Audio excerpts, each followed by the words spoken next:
Hello and welcome to the biggest fashion tech demo day in Europe. Hi! As you can hear, lots of people are gathered here at Rocket in the city of Vilnius in Lithuania, but more of them will join online. And what we can promise to you today is that we will have a real fashion show, just instead of, like clothes. We will see today 24 startups pitching and showing how fashion can be more circular. So that's amazing already. And just a bit of few details to start with. We have startups and the partners from whole Europe, 13 countries here. And to be honest, today we will have 25 teams, the best teams, because we had over 100 of applications to join the accelerator. And actually 25 of them were accepted, and last 6 months we worked together to move forward and to enable that circularity in fashion. And what's next? I mean, it's not the last demo day here. So today, in the end of today, we will have like final 5 teams going to the next round. And for the next round, we will work with these 5 teams to help them in fundraising. So yeah, let's applaud for the teams one more time and applaud for yourself.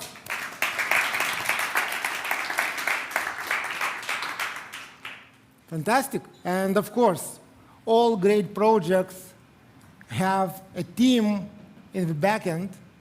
So huge applause to also our partners here. First of all, Cosmo, who co-funded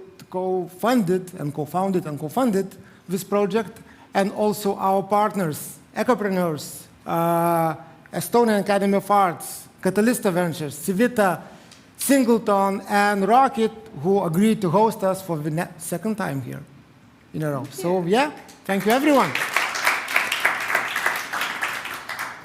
And we are your hosts today. My name is Elena.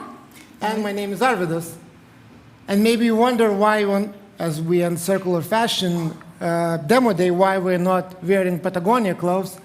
But we decided to give a chance for other brands as well. So here we are today. Great, amazing. Welcome, everyone. It's really exciting to see so many of you live here. There are even more joining online, which is amazing. Since speaking about partners and speaking about partners in crime, maybe we could have some of them up here on the stage as well. We have Marcus here. Please welcome.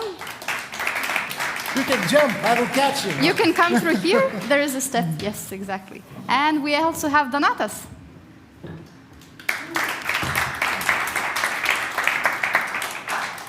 Yeah. And I think we don't have Arthur yet, right? No, unfortunately not. Can I have a microphone? Yeah, yes. Of course you can. We're still figuring this out, so it's just the beginning of the day. Thank you. Hi and welcome to this event. Welcome, and thank you, Donatas and Rocket, of course, for hosting us. And since this is a fashion demo day, we're going to start with a fashion question. Imagine that you are in Fashion Week in Paris, and the first question that we ask is, who are you wearing today? Donatas? I am not sure, to be honest. I would need to check the labels. You're being very circular, and you're reusing your existing wardrobe, right? Yes, I can maybe share that my clothes are at least probably 10 years old. I don't change them. So on the average 2 or 3 year cycle, so I'm very, very circular. Okay, so your cost per use and the footprint per use is very super low. Excellent, the lowest excellent. possible. And Marcus? Well, I have this jumper from Peru. This is alpaca. This one I'm gonna last for at least 20 years. Nice. And some second-hand boots. Excellent. Super, very, very circular. And I know that we have an alpaca-related startup in the audience today. Hi there. So yeah, it's great to hear. Thank you so much. And maybe what would be your wish for the startups today? Marcus, do you wanna? Just have fun, because you have done all the work already. There's nothing you can change anymore. So enjoy it. Thank you, Donate. Yeah, just enjoy, have fun. I'm anxious to see what you guys have to show. I think, yeah, you can be a part of this big change that we're all looking for. So Excellent. Good luck. Thank you, Donate. Thank you, Marcus. Please take your seats. Yeah. And we are going to kick off today with some excellent content. We have one of the Lithuania's unicorns today joining us during the demo day. And we have Saulius Krygeris, the director of programs at Vinted, the largest online international C2C marketplace in Europe dedicated to secondhand fashion. Saulius, do you want to join me on stage?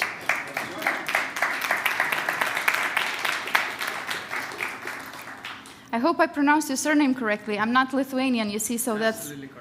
Okay, great. That's my first test is passed for today. Okay. And because it's a fashion day, fashion demo day, the same question goes to you. Who are you wearing today? Already was thinking about the question a lot.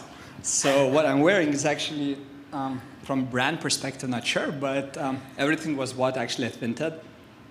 Everything is secondhand. Yeah, I was even surprised and you pushed me to think about this, but yeah, indeed, bought everything at Vinted, pretty much found everything what I need there, so yeah. Excellent. You can keep the mic because the stage is yours. You can join here and I'm going to get out of your way. And put your hands together for Saulius.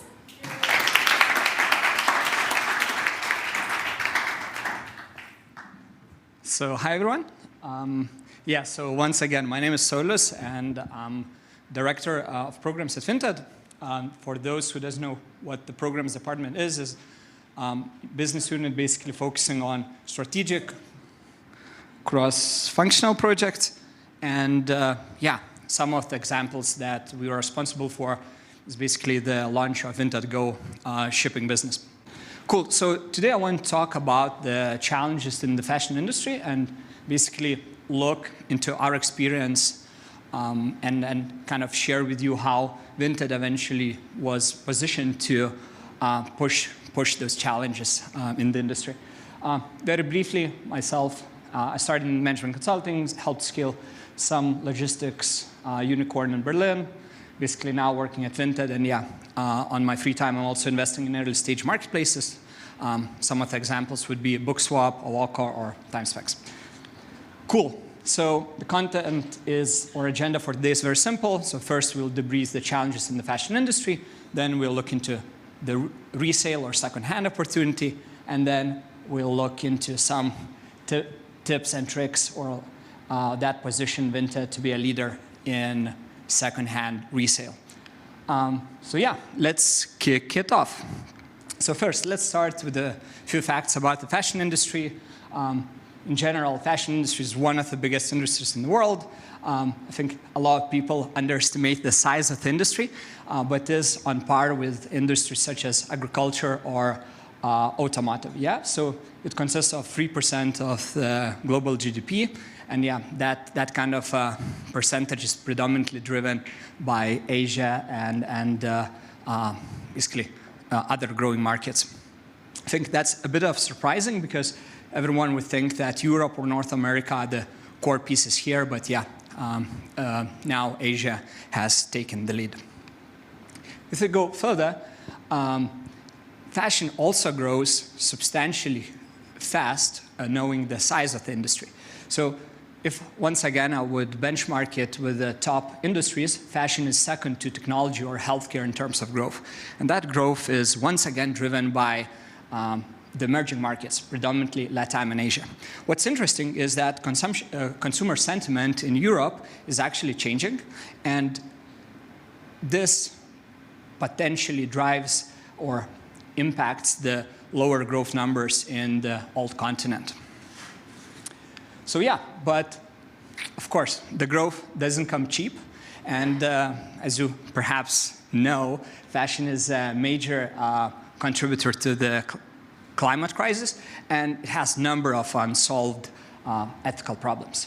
Just briefly, if we dive into the first part, it's very strange, yeah, but fashion is responsible for air pollution, fashion is responsible for water pollution, and fashion is responsible for landfill waste. And if we go in depth into each of those, we would see that fashion accounts between 6 and 10 percentage points of total world's CO2 emissions. That's a staggering number, yeah? So if we put this into the context, it's kind of more than all transportation and shipping combined. I think that when I first time heard this number, it was like, wow, it couldn't really be true. Then we go to water pollution. The numbers are even worse. So fashion is responsible for 20% of total water pollution in the world.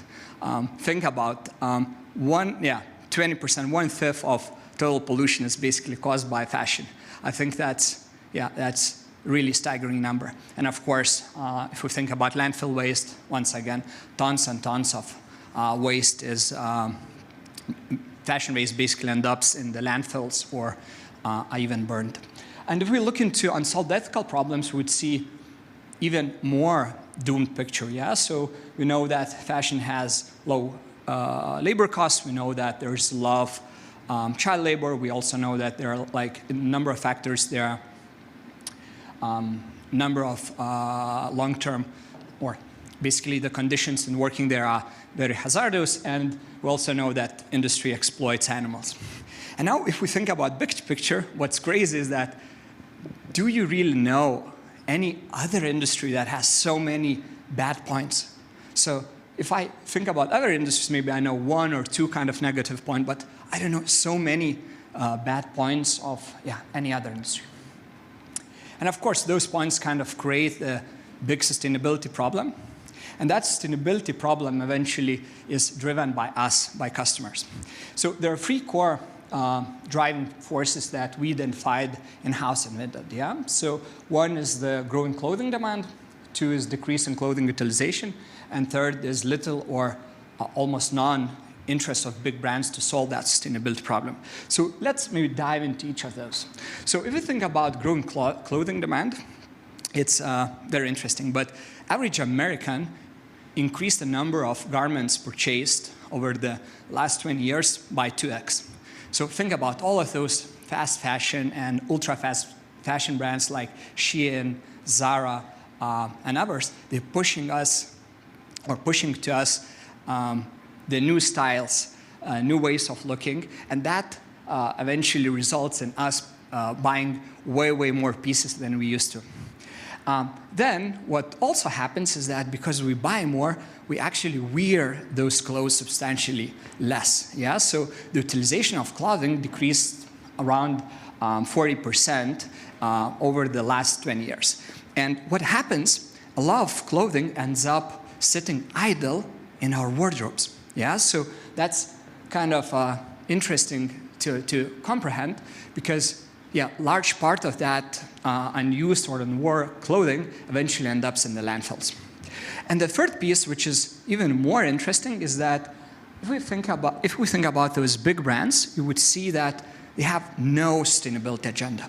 So on one hand side, if I let's say take the annual report and I would kind of read H&M's or Zara, I would see like huge section of sustainability initiatives. But if I look in depth there, I would see that this kind of annual report has initiatives that are non-meaningful. These initiatives eventually are only the cosmetics that wants to indicate that the industry cares about sustainability. So think about 1,000 trees being planted, or 10,000 euros donated to one or the other charity. These sound nice on paper to drive the demand, but then compared with the revenues or like top or the bottom line of those companies, it's actually really non-significant. And that I think creates an interesting opportunity. So if we think about the second hand, basically high fashion turnover, low utilization, and no big brand interest create an opportunity which is bigger than 300 billion. So think about this. If we think that around 20 billion pieces of clothing are hardly worn and sitting idle in the closet, and if you think that the average value of that garment is approximately 20 euro, you would find that, and if you think that 80% of that stock could be potentially resold, you would get that opportunity of 300 billion. That's a massive opportunity, and it's very much untapped. So if you think about this from the perspective of the biggest second-hand resale player, we would see that the biggest player, like Vinted, has perhaps less than 2% of the total market. So, which means that the remaining part of the market is basically set up for capture by the startups and by entrepreneurs who want to really drive a change. I think that's really, really interesting. And if we further down, or if we further drill down in the second-hand opportunity, we'd find that there are 4 core pieces, at least how we see it at Vinted, yeah? So we see the resale, we have donations, we have recycling, and we have the downcycling. And we think, of course, because we are a resale platform, that resale is the biggest one. And over the last year, the resale has grown dramatically, capturing the CAGR of close to 40% per year. Eventually it grown, like the industry or the market has grown from being close to 25 billion in total to close to 75 actually. So these numbers are slightly wrong. Perhaps the slide was not updated. So yeah, so in general, the market size is expected to be close to 75 billion in 2025. Good, and that resale eventually, of course, is driven by generational change. So the younger generations truly care way more about the environment. They care what they wear, what kind of the brand ethics are, etc. And of course, resale comes very much into something that they perceive as sustainable, as better for the planet, and therefore, of course, they buying and supporting that kind of companies. So if we think about the resale, and we'll give a quick overview of the core, main digital business models that emerged to kind of capture this opportunity. We can basically structure those into 4 parts. So first, we have horizontals and verticals, and with the horizontals, we have classifieds, we have evolved horizontals.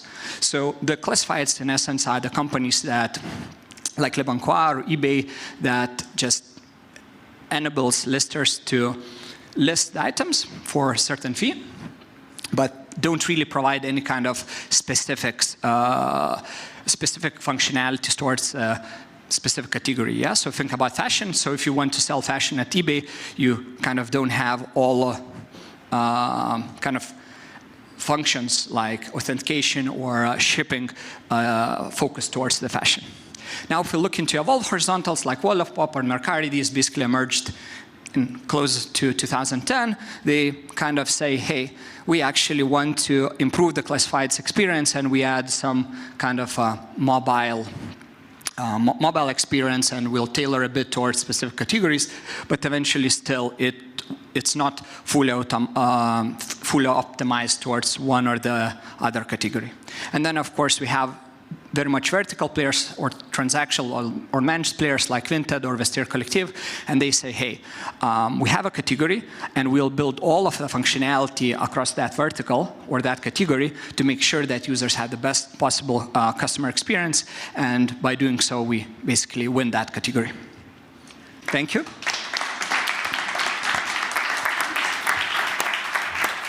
Thank you. Thank you, Solus, for a really captivating presentation. How much time it took? Yeah, it's exactly on the cue 30 minutes. Wow, excellent, thank you. Excellent timing. I think it's really interesting to hear that 20% of the water waste comes from fashion. That it just reinforces the fact that our startups here are in the right industry to bring in solutions. Was that right? 20% of water? Yes, absolutely. Okay, yeah. So you can kind of sleep assured that you are solving a solution, a problem that actually needs solving. I think it's also important that you're sharing, and we have a lot of marketplace startups in here, and they need to create those network effects. They need to test all of those different assumptions and hypotheses. So it's really important to hear the journey of Vinted and how you went about testing things. So thank you for sharing those insights. Sure. And finally, I wanted to ask you a question as well. In your experience, from what you see in your daily work as well, what do you see as the biggest trend in the industry that you're in that should be exciting for startups to act on? Just from the record, I'm coming more from the shipping background, so of course I see more trends there. I think that if we think about the marketplaces itself, we would see two core trends. So one is only digital is not enough anymore. So we need to really figure out the marketplaces that want to be successful need to find a way how to build digital presence and then build physical moat. So what we're doing at Vinted, we kind of have a big marketplace, but now to further lock in and defend ourselves, we heavily investing in the physical shipping infrastructure. So I guess that that's one of the things, or one of the directions where the whole industry is moving as a whole. I think from more broader sense, I truly excited by the things that our consumption will change in the future. So if we think now how we consume the clothes, I think there was on the slide, now we buy one item, then we throw away, we buy the other item, etc. I think that will not really last that long. I guess that the consumption of the clothes would be more similar to the consumption of the cars.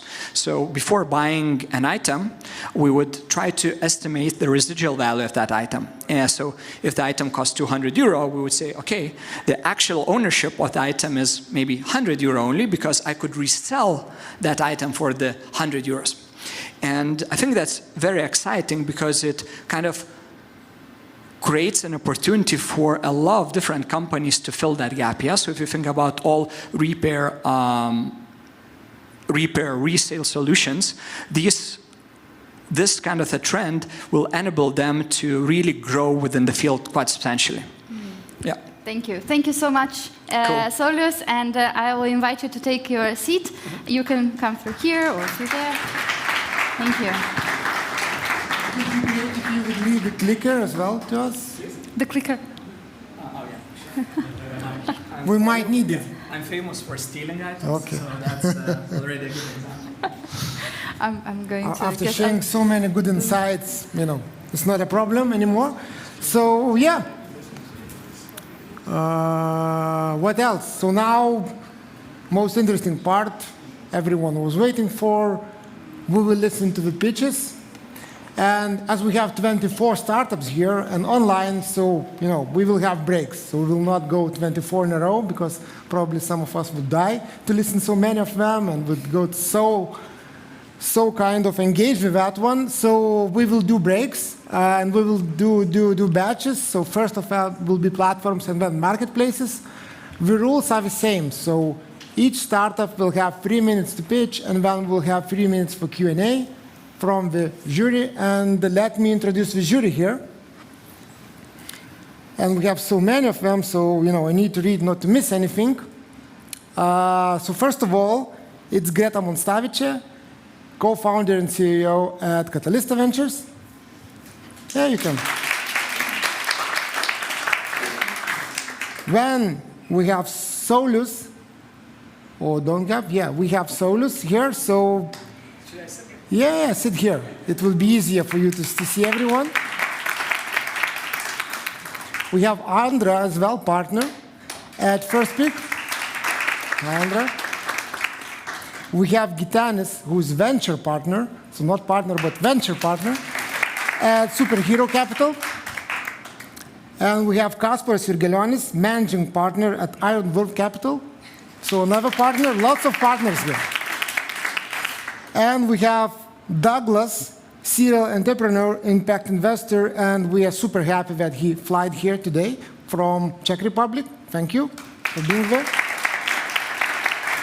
And also, we should have Arthur in our slides. You will see that we have Arthur, but actually Arthur transformed to Marcus. So welcome, Marcus, to the jury here. And for all the jury members, you will have evaluation criteria here, and you will have also assessments prepared for you. So you have all the data you need to evaluate the startups, not only pitches. It might sound a lot of information, but you are, superheroes here. So I think that you will deal with that. And what else? Yeah. So for everyone else, we will not leave you without voting as well. So everyone will be able, and now you can take your phones and go to menti.com, and you will be able to vote on every startup. So you will also be able to evaluate startups, not only jury members here. And the codes, the ones who are sitting on the stairs, so you should see the codes in the TV. We will repeat for the ones who will forget, but if you open the app, so that should be fine, and you should see it. What else? For the startups who are here, we also have a speed dating rooms, and we have Jagid somewhere. Probably he's hiding.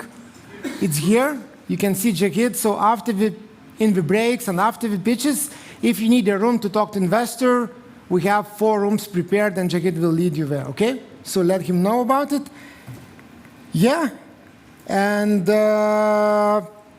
let's go for the first startup. Let's applaud Kosh. Discover sustainable stores near you or tailor your shopping experience. So, Kosh, please welcome on the stage. The stage is yours. The clicker is yours. And you have and the mic is yours. So, good luck. Thank you.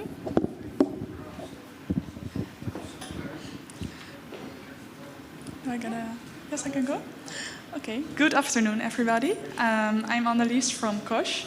And as you might have just heard, the fashion industry is one of the most polluting and slavery-driven industries in the world. It's contributing to 8% of all global carbon emissions, and garment workers are being exploited on a daily basis. At the same time, cities have to move to climate neutrality before 2050, and consumers don't know yet how and where to shop more sustainably. That's why Kosh makes conscious shopping easy for consumers while offering visibility to local sustainable stores and giving actionable insights to smart cities working towards that climate neutrality. We have a track record of guiding 600,000 consumers to more local conscious shopping choices. We support over 500 stores, and we have 6 city collaborations running. We work based on a membership model where the local retailers pay a yearly membership fee, and with cities we work project-based or semi-recurring. We have calculated our sum in 6 different countries, and we're currently the #1 sustainable fashion platform in Belgium. We're growing in the Netherlands and Spain, and we're looking to expand to 4 new countries in the next years. Our main USP is that we have more independent screening than other platforms that, for example, work with affiliate marketing. And we really connect that supply chain data to local retail and cities. We have established our management team, and we're setting up our advisory board. Our current daily operations are supported by 15 full-time equivalents. We have developed our own brand screening index, which together with the store scoring tool will be launched in the next 2 months. Now we're looking for new funding to also create the smart city dashboards and to create a tool that measures our impact on the changing behaviors of consumers. We have tripled our revenue in the last year, and we contributed to the savings of 3,000 tons of CO2 emissions. And now we're looking for 1.2 million euros in funding to create those new tools, but also to fund our international expansion. where our current investors are already going to raise, but we're looking for one new investor in a ticket size of 250,000 euros. So I'd like to thank you for your attention and to invite you to test our retail scoring tool via the QR code on the screen.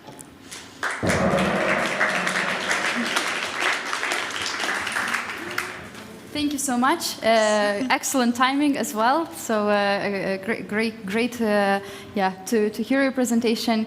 I think now we are opening up 3 minutes for questions from our jury members. So we'll have whoever is first to ask a question. But before that, remember to go on Menti and vote as well.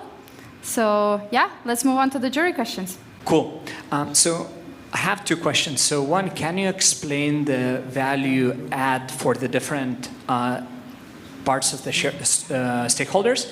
And then, so basically customers, brands, etc. And then if you can guide us through how are you thinking about distributing the product? So what would be your distribution strategy to kind of win each of those segments?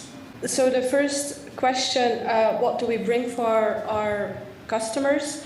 So on one side, they receive more customers in their physical stores.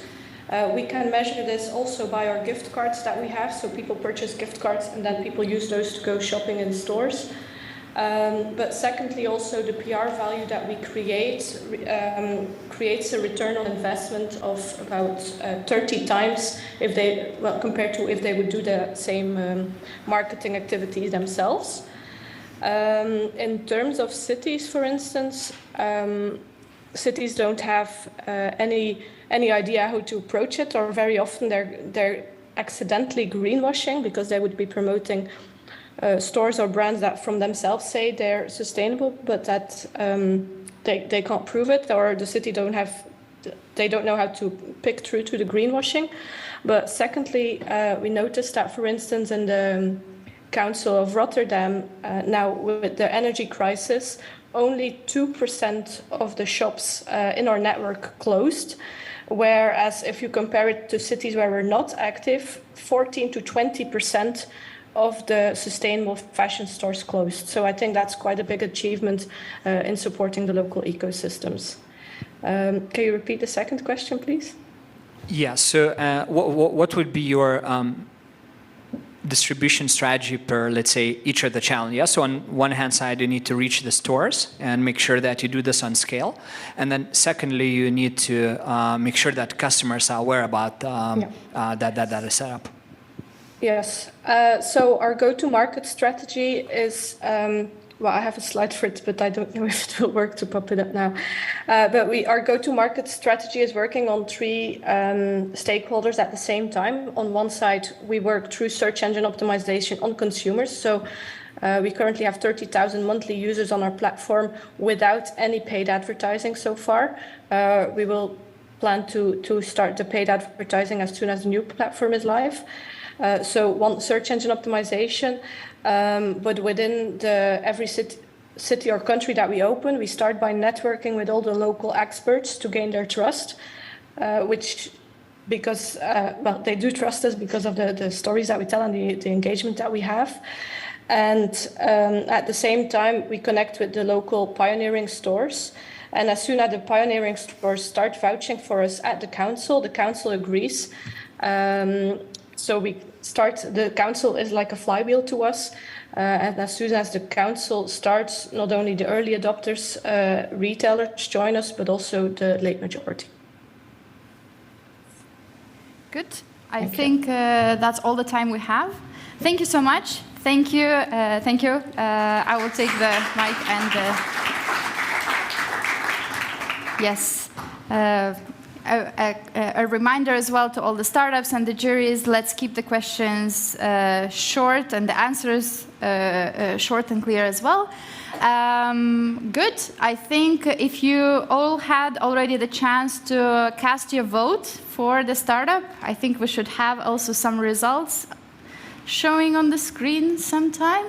So would you rather invest in the startup or spend 3 months on a tropical island? And we have people who are really fed up by the Lithuanian winter and they just want to go to a tropical island. Well, it's good that this is not an official fundraising round, right? Great, thank you. Thanks again, and another round of applause for our first startup, Kosh. And now we're welcoming our second startup in the lineup, and that is Tekstoras. Mate, welcome. There you go. And the clicker? Yes. Okay, it's not mine. Okay. Hello, we are Tekstoras. We are building wholesale management platform for fashion off-price industry. Currently, up to 30% of manufactured clothes are not sold, and it creates a huge problem in the fashion retail industry.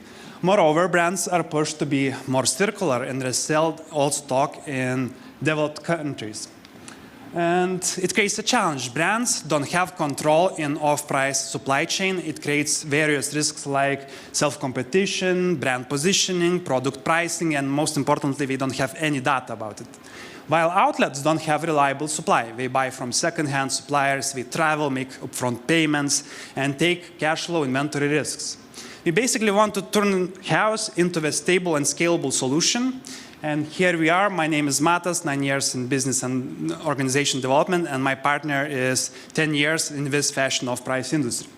And we have results without the product.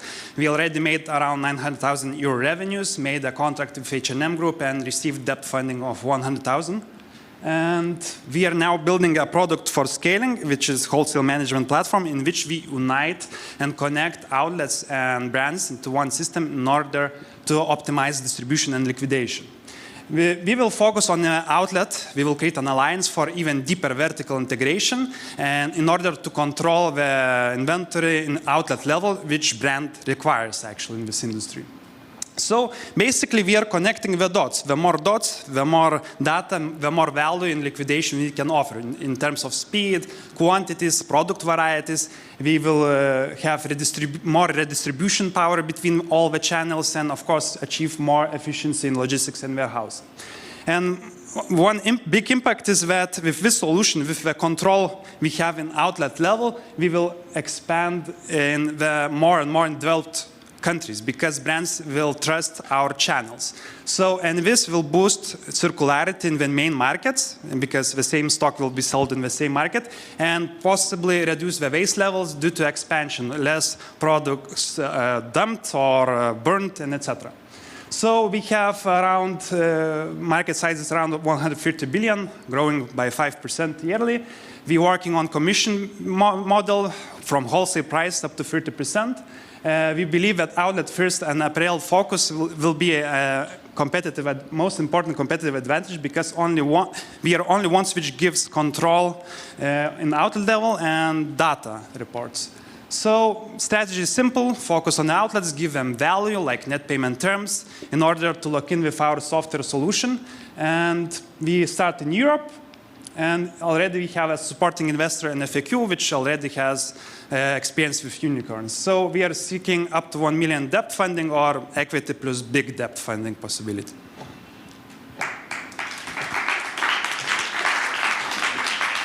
Thank you. Yeah.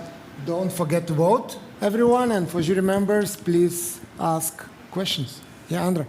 So hi, thanks a lot for the pitch. You mentioned that you have generated 850,000 in revenue, right, without building the product. So what was it that you offered to the clients that they found valuable enough to pay for at this stage? Yes, so basically we focus high demand brands, which has popularity, and by big focus on them, we received the products which outlets want actually. So we working on traditional wholesale model for us, so which is not quite efficient. We want to digitalize everything and optimize everything and give data to the brands, because brands just give the stock and we don't know where it goes actually. We can trust the wholesaler, but it's a very long process and we cannot check everything.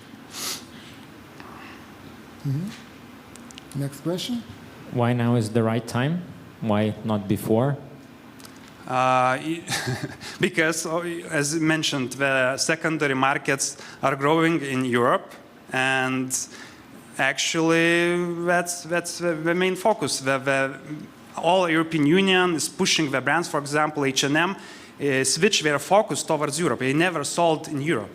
And due to the institution pressure, society pressure, they let us in because we need startuppers in Europe, who think differently. That's the right time. That's why we managed to have a deal with them, actually. Okay, we have a question for time for more questions. Biggest players in the field? Biggest field. Like I mentioned, several startups who trying to build a tech solution, only tech. We are not only tech. They trying to build B2B marketplace for excess stock, or like focus on the brand itself for their software optimization things. Actually, we are strong traditional wholesalers with networks, but we will be different in terms of digitalization and outlet alliance creation. So there is no quite exact competitor, but we are quite similar in fields which can compete. Last question. Yeah, I Then can. Solis, you can ask another one. Yeah, it's now it seems like one of competitors, Ghost, for example, Ghost. Yeah, okay, I'm just pretty much know the space really well. What do you say is the core to kind of beat this game? Like to make sure that, so yeah, I think the challenging piece is that you don't find easily to liquidate the stock because of course, liquidation depends on the price, and if you want to liquidate stock fast enough, you kind of need to have low price point. Mm-hmm. So the question is, then you need to kind of acquire the stock kind of for free, and ensure that brands kind of fill that sustainability agenda for themselves. Yeah, so you kind of say, hey, I take over your stock, and therefore you don't need to kind of say burn that stock, and therefore your sustainability bottom line looks better. But yeah, so knowing this overview, like what would be, let's say, your unique proposition to the brands that they would work with you? Data. Very quickly. Yeah, data. For outlet level data, we say that all the things is in outlets, and just we need many outlets which work with different segments, different kind of categories, more opportunities. Fantastic, thank you. Seems like Solis have so many mentoring also in these questions, which is also nice. Thank you for the insights. And let's see what the audience voted for. And this time seems that because everyone already bought an island here, so no one needs a yacht anymore. No, I'm joking. Thank you, Techstars, and we will move to the third startup. And the third startup is Candor Digital. So please come on the stage. The mic is yours. I will maybe already start with, your presentation. Right. So, yeah. Yes. Okay. My name is Heiko. I'm the founder of Keynote Digital, and welcome to our story. So our vision is to enable sustainable lifestyles through circular commerce, and our mission is to connect brands, consumers, and service providers, and offer them the tools to build circular ecosystems. This is Joe. Joe is a reporter for Reuters, and he investigated a recycle program that was organized by the Singapore government in collaboration with Dow Inc. What he saw is that for 10 sneakers that he equipped with RFID chips, none of them ended up at the recycle facility. And this is a very classical situation for the current state of recycle programs. They undermine regulation, they damage domestic markets, and you have no control over them ending up as landfill. There's a problem for the brands because brands lose visibility after the point of sale. So they miss out on valuable data, they're not able to incentivize behavior at consumers, and they're unable to prove where and when a product was recycled. You could even argue that without the right technical infrastructure and the take-back schemes, any claim on recyclable or circular products is misleading. So what if we build digital infrastructure for that? We've been building a program that uses digital product passports and smart contracts to digitalize the life cycle of individual products. Brands can take responsibility for the future life cycle of their products, consumers can earn rewards for recycling, and recyclers get a deposit fund. The market size is pretty big, but we'll start in the Netherlands. The Netherlands is an excellent market for us to test this solution because there's a law coming up on July 1st that will make recycling mandatory for textile manufacturers. You can already see all sorts of initiatives popping up. We call this the first generation take-back schemes. We believe by digitalizing these, we can make them even more efficient. Our competitor landscape is quite interesting. You see a lot of development on digital product IDs, but no one is using smart contracts the way we are right now. So we think we are in a pretty interesting position. The business model is still fully in development, but we have the idea to charge brands with a subscription fee, and it will be free for consumers and recyclers. Our roadmap is that we will develop the MVP in the next quarter, after which we're aiming to launch the first product by September this year. And we have quite a diverse team. Me, as a background in supply chain management, we can build everything in-house, but we could use some help with business building. Our traction is quite all right, we believe. We are recognized by one of the leading consortiums on digital product ID. We're building with one of the most interesting blockchain projects in the fashion space, and we have clients waiting. We're looking to raise 25 to 50K through grants and subsidies this year, but a pre-seed investment could significantly help us to accelerate our development. It wouldn't be demo day without a demo, so thank you for your attention, and if you have some time, please check it out.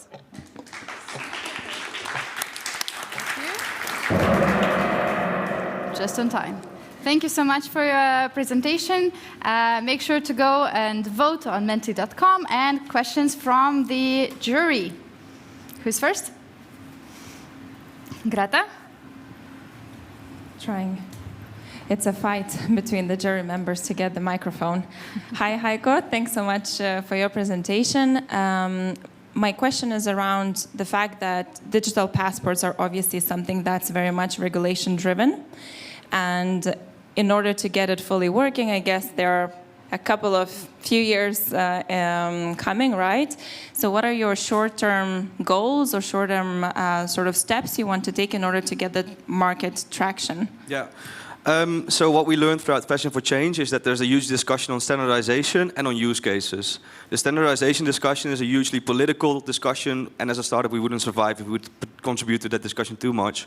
So we're focusing on use cases, try to work with very simplistic product passports, but focus on the dynamics and interactions, so that we can already prove these use cases, test them out in different environments, and as the regulation comes, then we are ready for the market. Can you share an example of a use case? Yeah, so the demo we built is an example of a brand that wants to prove that a product is being recycled at the end of its life stage. The brand can create a unique product ID, generate a label that can physically be attached to the product. The brand can also pay a prepaid amount upfront that can be earned by the consumer and the recycler at the end. And the recycler is the only one in that sequence, in that process, that has the rights, the user access rights to terminate the product ID. So that's a use case that we are exploring, and that's why we have some clients who are interested. Can I pose a question from the Netherlands? Sure. Yes, I just posted in the chat. So how would your business model be affected by the upcoming European Union mandatory digital product passport? We see the mandatory product passport as input for our system. So the standard will come from that regulation, and we can build something that plugs into that and that brings the dynamics and especially the business logic to the passport. We believe it's largely built around standardization and containing the right information in the passport as it stands. And the dynamics, we believe, are still undervalued. So that would be my answer. Thank you. Thank you. Doug? Sorry, just a quick question. So you're QR code based? Every single item will be individually QR coded? It's not hardware based with a chip or something like that? So there are multiple options. Right now, QR is the most easy and affordable solution to go to. A QR code can be falsified, but we generate a one-time product key that basically acts as the first time of claiming the product, so that activates the QR. We believe that's quite a decent 2FA safety mechanism there. But in the future, we will also consider to use NFCs, but those will be more expensive, so it has to be proven by then. Super. Thank you so much. Thank you for the presentation. I will take the mic back. Thank you. So, do we have some voting results yet already? Would you rather invest in this startup or fly with a helicopter in New York? And most of the people would invest in Counter Digital because flying in a helicopter in New York is very polluting. Good job. All right, another round of applause for Counter Digital. And we are moving on to our next startup. Ask Queen. Ask Queen is a one-click personalized fashion footprint calculator. Welcome. There you go. And there you go. Good luck. Hello, my name is Katerina, and today I'm with Ask Queen, AI-powered shopping assistant for sustainable style and future. Let me ask you, do you know how sustainable is your wardrobe? And do you know that a quarter of carbon emissions in fashion can be simply eliminated by reforming our habits about consumption and usage of fashion? But it's not that easy for now. As a consumer, I find it complex to make sustainable choices. I need specific information and knowledge, and sometimes I simply feel greenwashed. As a brand, I struggle to tell the story about sustainability of my brand. I face the gap on understanding the consumer's expectations, and it's simply not easy to compete with fast fashion brands. So welcome Ask Queen, AI-powered shopping assistant on a mission to help consumers make better informed, sustainable choices anytime, anywhere, in one click. We simply, together, want to keep our planet blue. So we came for Fashion for Change, having just an idea and the mock-up. Now we have second iteration of Fashion in MVP, which is Google Chrome extension that allows us to give consumer sustainability indicators about items and brands, and also have a tailor-made instant sustainable suggestions in the category of search. By now we have 50+ brands in our recommendation engine. It makes it 1.2 billion products which can be suggested to the consumer, and we have 100 users from US, Europe, and Australia, which reporting that Ask Queen, 70% of which reporting that Ask Queen can help them make better sustainable choices about fashion. We have two-sided business model, free for end users and paid service for sustainable brands. We help to make easy choices. We help to make sustainable choices easy for consumers, and we help sustainable brands to stand out. As a result, we achieve eco-social impact, which is nurturing behavioral change, conscious lifestyle, and contributing to responsible production and consumption. Sustainable fashion market is only projected to grow in the nearest future, so it creates a perfect opportunity for our service. We did quite of a journey starting with Fashion for Change. We also got selected as the raw plastic finalist, and we'll be presenting our project in Milan at Design Week this April. We recently got approached by Innovation Origins for the interview, and for now we are looking for a strategic partner to help us get access to brands and consumers at scale to help us validate the business model. Thank you. Thank you. You can keep it because you will need to answer questions. So yeah, don't forget to vote, everyone, and questions from jury members.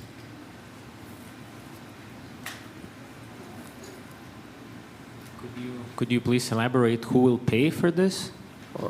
It's a paid service for the fashion brands, so they will be the ones paying for the subscription, having the consumer insights, and we have the algorithm that helps us to promote their items when the person searches for the specific one.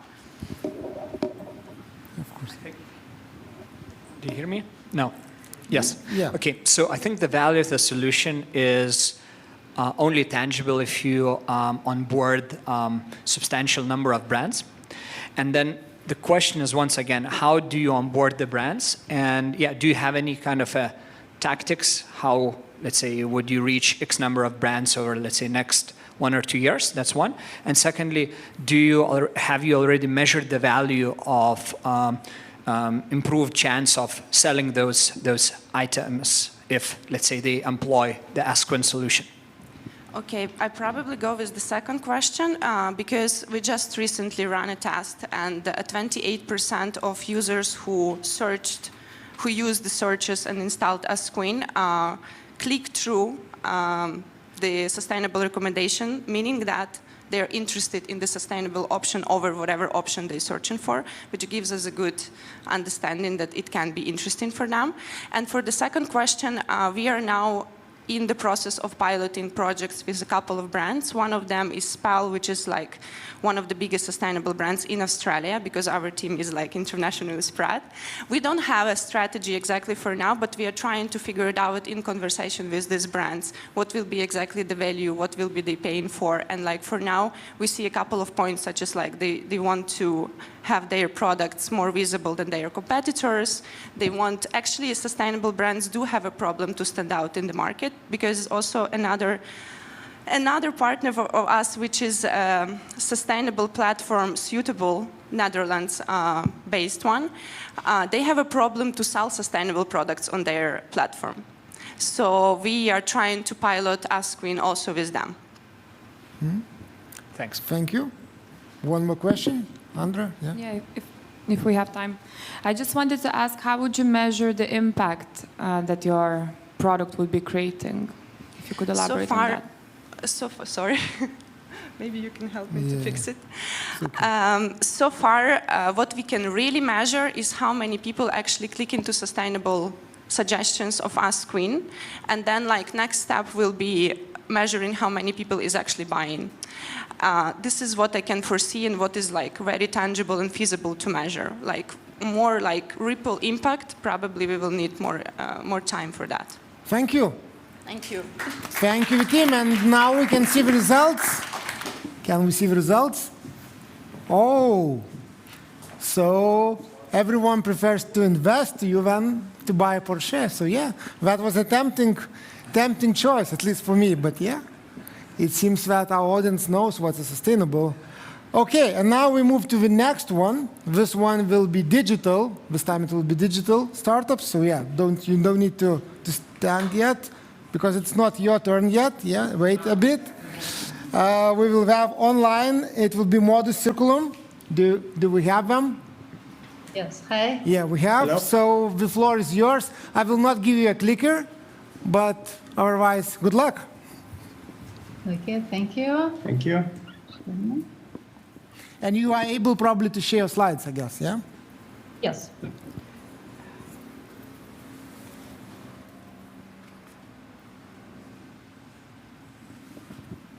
Okay, we are ready to go. Hi, we are the team Modus Circulum. I'm Indra. I'm Serge. And this is our new member, Laura. That's why we can't participate. We are growing on site. And Serge is a professional and well-known fashion designer. Thanks. Indra is an innovative project developer. And together we are developing products, fashion garments backstory tool, QR-based label for trustful and clear information, and also sustainability index for no more greenwashing. Let's shortly start with the numbers that you know already. The fashion industry is enormous, but also one of the most harmful industry in the world. And what do we know about the garments we are buying? Where are they really made? What's the composition? And the main question, are they sustainable? Nearly more than 60% of sustainable fashion claims are greenwashing. Yes, and we face a lot of challenges. First of all, there is no united common definition of sustainability. There are a lot of interpretations. There are many players in supply chain. There is no transparency or the lack of transparency, and too many various certificates that part of them don't mean anything, and a lot of fake claims. You can see how fashion value looks like, and material sourcing to recycling. And it's very simplified, actually, view. And what we are offering, trustful and clear information. Showed our app when you scan the QR code, And we show garments origin, we show composition, and also we created sustainability index, like we mentioned. It means that we are using our professional expertise and knowledge, and we can make comments on, and we can evaluate how sustainable the material is, how does it contain microplastic or not, and also we'll explain various certificates and have circularity journey, not ending at the stage when buyer buys a garment. Also, everything complies with the EU policy. And our vision and goals is to create a global standard of sustainable fashion. Yes. Yes, and we have benefits. We are differentiated according to our customers.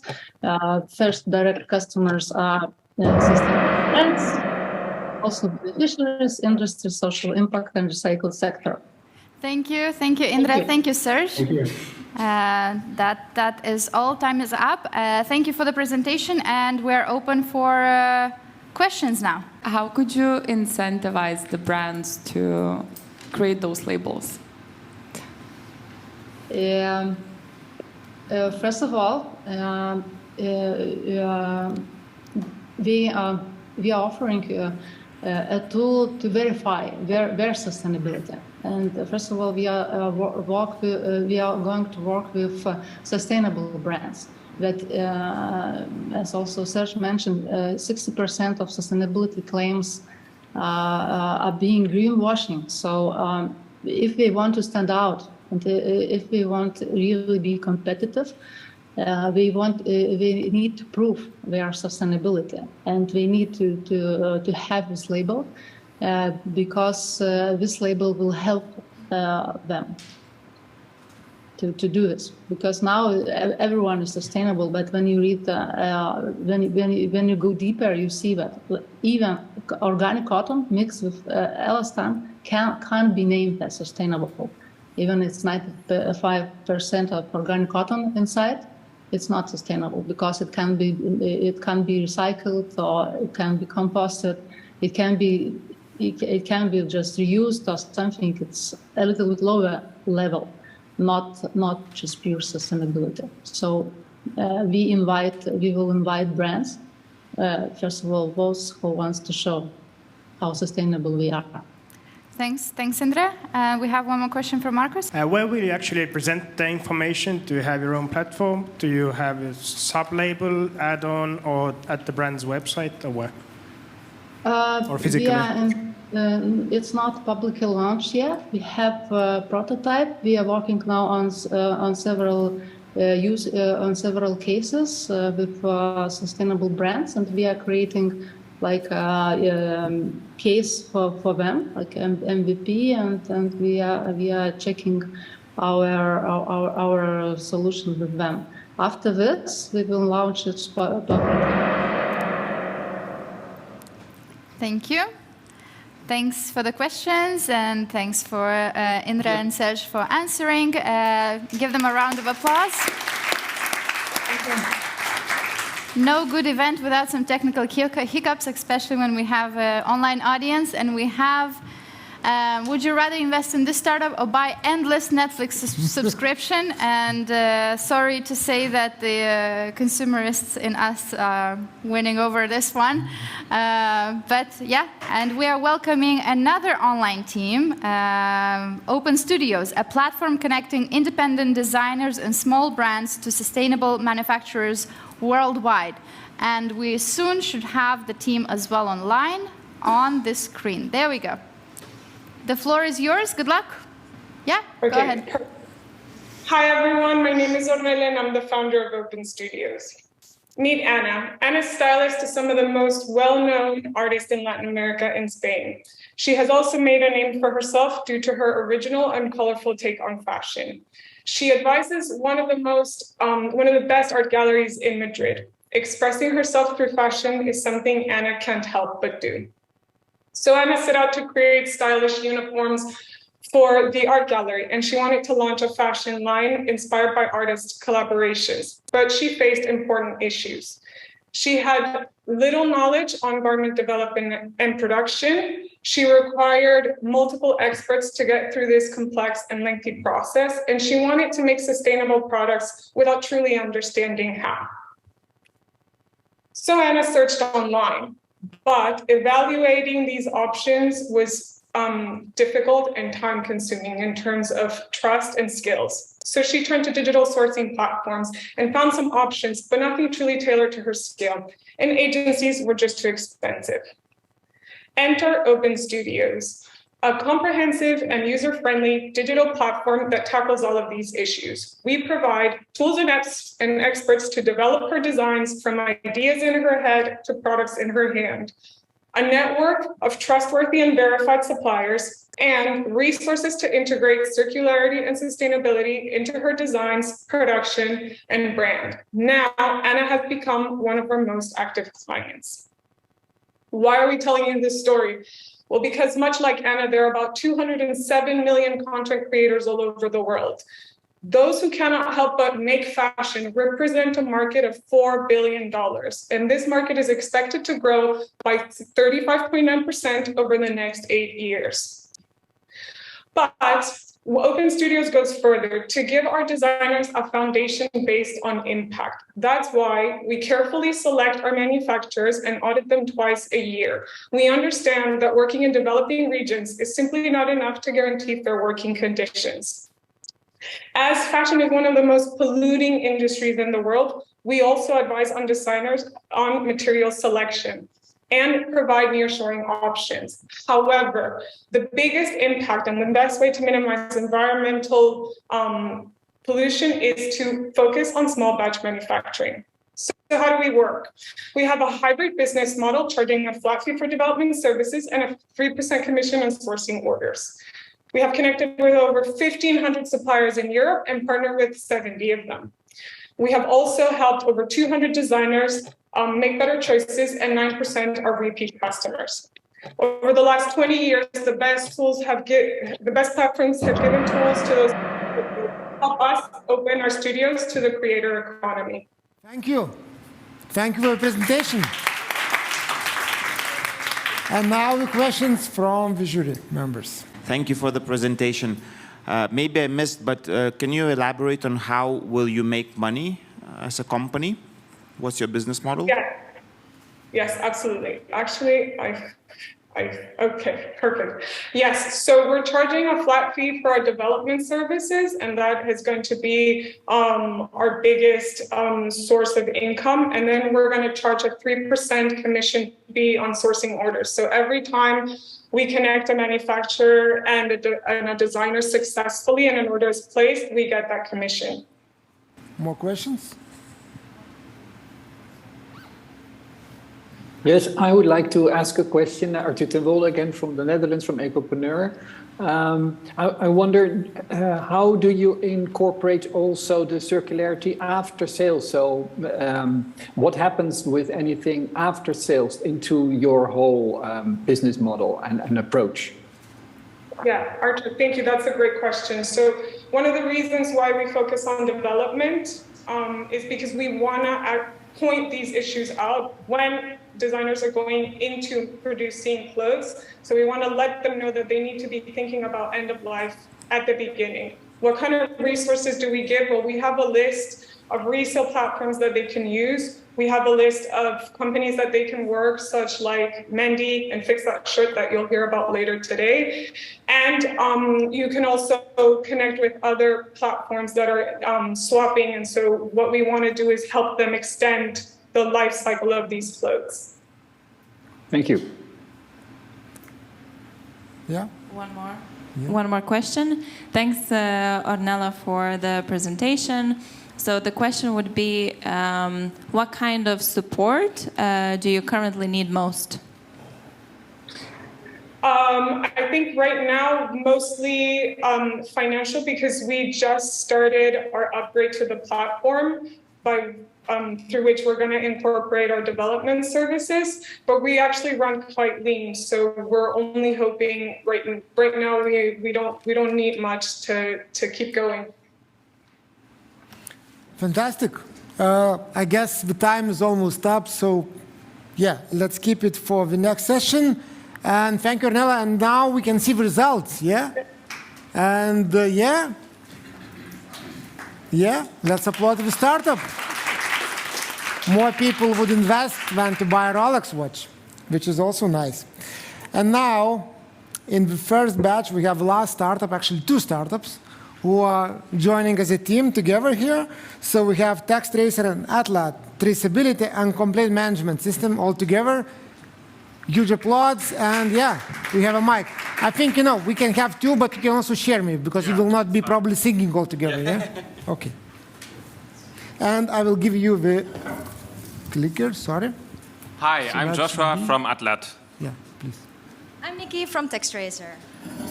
Together, in the true spirit of Fashion for Change, our 2 existing companies collaborate to solve one of the most pressing issues in the fashion industry, which is the exploitation of the workers who actually make the garments we wear. The problem is that fashion brands don't have any insight into their supply chain. They might know only their direct supplier, and they also have no clue about the working conditions. Audits only give one a brief snapshot. The upcoming EU legislation demands mandatory human rights due diligence, such as supply chain transparency and also a view for the workers to actually put grievances as a feedback. And there's no combined solution available. So we can have a look. TextTracer already has some competition on the market, which is about the traceability. And also Atlas has some competition on the market for workers' feedback and grievances. But there's none solution that gives this quite unique combination of our 2 companies. And actually, the companies demand it, because if you don't know your supply chain, you cannot reach your workers.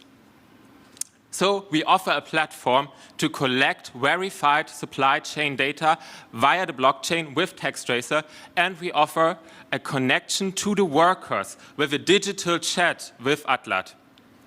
How does it look like? We have a built-in to TextTracer compliance plugin with Atlas, where the fashion brands, just with a few clicks, can download those reports they need for the upcoming legislation. And for the workers, we offer an anonymous chat via existing messengers such as WhatsApp in their local languages. Now, Nikki, tell us more. How big is this market? When we look at the market size, we are focusing on the European market, with a market size of 85.3 million euros, based on the 0.06% of the revenue brands use on CSR platforms. We are a software as a service platform using subscription fees, and we work with yearly contracts. When we look at the teams, you can see that the TextTracer team has experience in the fashion industry for many years, and we have 45+ brands as clients. Atlas has expertise in digital products and is working on a paid pilot project in Vietnam. We will start with pilot projects in Vietnam and India with exciting TextTracer clients, and we will start in April. We ask 85,000 euros for business and product development, but next to that we are looking for connections with a broad network within the fashion industry. To sum up, at TextTracer we are focusing on the supply chain transparency, Atlas is focusing on human rights due diligence, and together we go from complaints to compliance in the whole fashion supply chain. Thank you. Thank you. I'm going to slip by right here. Thank you so much for your pitch. Don't forget to go and vote on Menti and the questions from the jury. Who's first? Greta? I can. Hello. I can be first. So yeah, thanks a lot for the presentation. I'm thinking, how does it work if the employee of a factory complains? Who's responsible to respond to that complaint?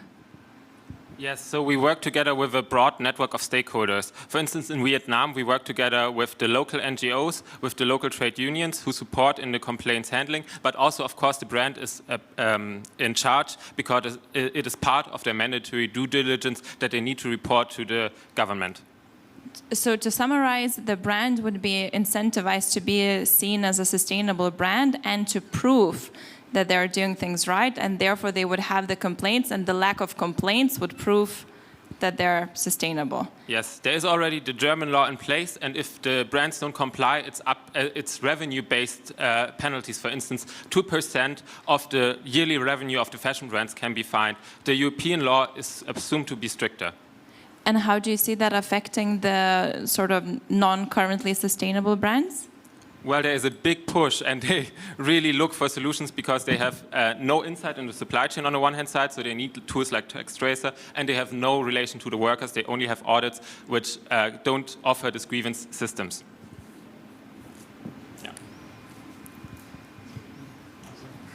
Yeah, one more question from the jury. Yeah, maybe you can just tell a little bit more about your typical client now and in 2 years' time.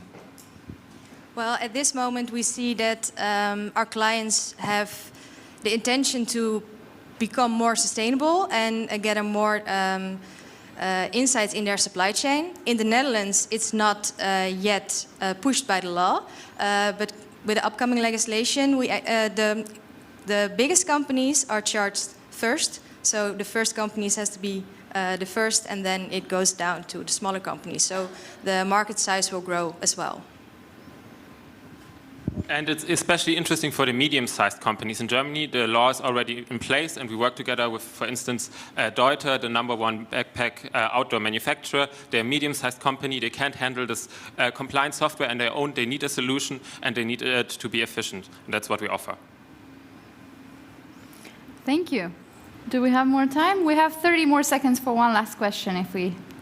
Yes, Sandra. I will ask a very boring but very practical question then. So are you moving forward as two separate companies, or are you planning to integrate and build one company? Yes, we move forward as two separate companies. It's up to you where you want to invest, but we will continue with this collaboration and really think that, as we see from the customers, it has a unique benefit to collaborate as two companies and offer both of our value propositions. Excellent, thank you. You can choose whichever. I will take the mic, thank you. Yes, and the clicker. You can indeed choose in which one to invest. You can also invest double the ticket in two different companies. All right, do we have some voting results? Invest in the startup or go wakeboarding for 1 month. And people choose to invest in the startup. Great. Another round of applause for our last startup of the first batch. And we're moving on now to the second batch of the demo day. And before we do that, we want to shake you up a little bit, just because you've been sitting around and listening to all of these amazing pitches and everything, and your limbs can get a little bit tingly. So let's continue the Fashion Week in Paris style here. And I'm going to choose someone to put on the spotlight, a victim, for a blitz question. And Nout, come here on the stage, join me. Applause for Nout joining me on the stage. Here is a mic for you. And the typical question, who are you wearing today? I am wearing a Vinted piece. So this is Samsö, I hope I pronounce it right. Swedish Scandinavian brand, I don't know. This is from COS, Reebok. I don't know how sustainable Reebok is, so there's room to improve there. Got it. Thank you. And if you were to be a color, what color would you be and why? If I could choose the color that I'm wearing or that I am? If you were to be a color. I know. It's. I thought a lot about this question. I think, well, green, dark green is my favorite color, but I see a lot of K-list Avengers walking in today, so I'm going for navy blue today. Nice. Good, thank you. Thanks. We're going to have, I'm going to take this one, thank you. Another round of applause for Nout for courage. And we're going to have one more person on the spotlight by the end of today's demo day, but we don't know yet who that will be. And we're moving on to the second batch, right? And Arvide, will you join me on stage? Yes, I am. I was so happy to see you here. Yeah. And was waiting for another question, so I was not. Ah, you waited rushing for another that. question? Yeah. Ah. And I was asked to introduce jury members one more time, but maybe I will not introduce everyone. It's just we have one change, actually. Yeah? Yeah, and we have different Vinted member joining us now. So it's Andrus from Vinted. Give applause to him. And don't forget to vote on Menti. The rule stays the same. We have a second batch right now. And we will start. With whom we will start? We will start with actually Manify. So that's, again, welcome back. You could have just stayed here. So we had a rehearsal Yeah. for your go. So sustainable sourcing marketplace. And please come here and you have 3 minutes for your pitch. Yes, and you have a clicker as well, and you can switch to your presentation. One more time. Yeah, let's see. There we go. Yeah, sure. Fantastic. Okay, so thanks again. I'm still Nout. I'm from Manify, the sustainable sourcing platform. And we connect brands and manufacturers to create better local sustainable fashion. This is our team. We were founded 3 years ago already. Assembled a team with various backgrounds, but we all have the same belief. And that is the power of a sustainable European clothing industry. We were born out of a problem. We have our own fashion brand. It's called Pockies. And we look to source more locally and sustainably. So what was that problem? First of all, the European manufacturers are just really hard to find online. Their communication is outdated. The sustainability level is also pretty hard to assess. And small, medium enterprises like us just had little access and little knowledge about sustainable sourcing tools.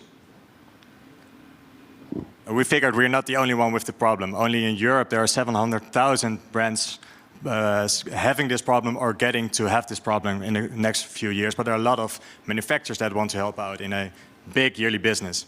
And we saw an opportunity, let's create the network ourselves. So we started Manify, all the tools to get your sourcing tools. You, as a brand, you place your production request. Manufacturers can react, and you can decide, and you can compare them on cost and impact, of course. Even tag along with some add-ons that we have on sustainable production, and then you're part of a better fashion industry. We're doing this because we believe in sustainable production close to home for several reasons, like no emissions, better working conditions, less production waste, and higher transparency. But we also support manufacturing getting new cross-border but in Europe business at fair prices. And also we identify footprint reductions and cost opportunities for them. And the third thing is we strengthening sustainable supply chains through partnerships also with some of other Fashion for Change members. We have a transactional business model for 3% buyer protection, kind of similar as Vinted has, and a 5% success fee for the sellers. But we do test subscription-based models right now on both sides of the marketplace, and it's actually looking very promising. Some things about traction. So we have 1,000 manufacturers, 7,500 brands, and captured a lot of revenue along the way. We're currently aiming 5K this month, and we have a 50% month-to-month growth rate on revenue, so it's really nice. Manufacturers and the brands just, they love us. And we want to continue with this great initiative. So we have 2 support requests. First is for the investors out there. I'm looking to this side. So we are starting our new funding round in April or May. And we're looking for 1 million this time. But also a support to the Fashion for Change team. Well, first, a big thank you, Greta and Lucas and Arthur, for being our coaches and bringing us here on stage. We want to continue this journey. Move it to the finish line for our next big funding. And let me round off just to invite everyone in contributing to the European ecosystem of sustainable fashion. On the buzzer. Thank you. I will join you here. Excellent pitch, excellent fashion choices. Now the questions from the jury. Who is going to be first? Yes. Can you hear me? Yeah. Yes, we do. Do you mind talking a little bit about the team that you have here? Yeah, sure. I've just going to go back to my team slide. Sorry about that. Yeah, there we go. We have a big founders pool. So we started with the 5 of us, 3 of the fashion brand Pockies, me as a strategic guy, and René, that's over left on the top, our startup dinosaur with a serial entrepreneurial experience and also one of our lead investors. Then we have a tech team around 3 to 4 FTE and some marketing. One more question. Hi. Yeah. I think you have like quite a few competitors who are trying to solve this huge problem. Just educate me, please. What is like the most important technology part or the most important technology to solve this problem long term, and what is your unique approach to it? That's a really good question. I think there are like 5 or 6 big competitors in Europe. Our unique focus, by the way, is made in Europe and sustainable fashion. And that unique focus, you don't see a lot of players actually doing that, which is a pity for them and really a good opportunity for us. But in a technical point of view, the real added value is to have your sustainability game or sustainability claims validated. So out of that 1 million that we are going to raise right now, 25% goes into development, but even more, an additional 25% will go in research, how we can validate all the claims all manufacturers across Europe are making them. Super, thank you. Do we have more time? Yes, we have 1 more minute for more questions. Andra? Hi. I wanted to ask, what are some of the features maybe or incentives for brands to stay and to keep on using the platform?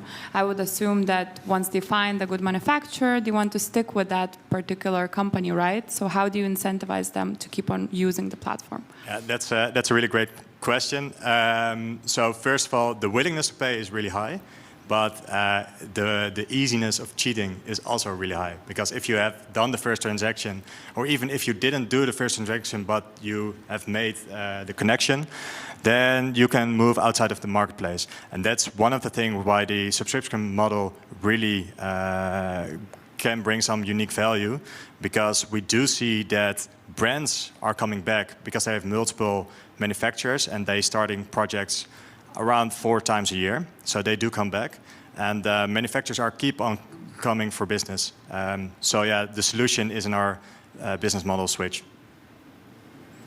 Thank you. We don't have more time left, so thank you. Thanks a lot, Nat, for the presentation. I'll take these 2 things from you. Another round of applause for Manify. And we should probably have some results too. Invest in the startup or buy a tour in Singapore. Invest in Manify. Great job. Another round of applause, and we're inviting our next startup. And our next startup is Fix That Shirt. Welcome, welcome. Here's the mic for you. Here's the clicker. I'm going to... I don't know why it...